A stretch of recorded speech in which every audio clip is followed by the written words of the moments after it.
میرے امام فرماتے ہیں رہے گا جو ہی ان کا چرچا رہے گا، رہے گا جو ہی ان کا چرچا رہے گا۔ یہ میرے امام نے قرآن کی ترجمانی کی ہے۔ اللہ ارشاد فرماتا ہے وَرَفَعْنَا لَكَ ذِكْرَكَ، محبوب ہم نے آپ کا ذکر بلند کر دیا۔ جبریل امین سے میرے محبوب نے پوچھا، جبریل اللہ کہتا ہے میں نے تیرا ذکر بلند کر دیا، مطلب کیا ہے؟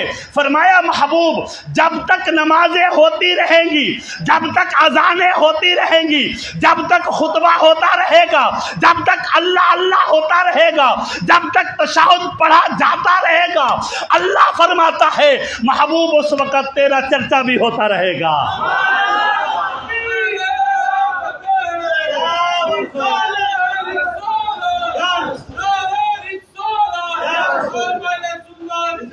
سنیو خدا کی قسم، جب تک التحیات للہ والصلوات والطیبات ہوتا رہے گا اس وقت تک السلام علیک ایھا النبی ورحمۃ اللہ بھی ہوتا رہے گا۔ جب تک لا الہ الا اللہ محمد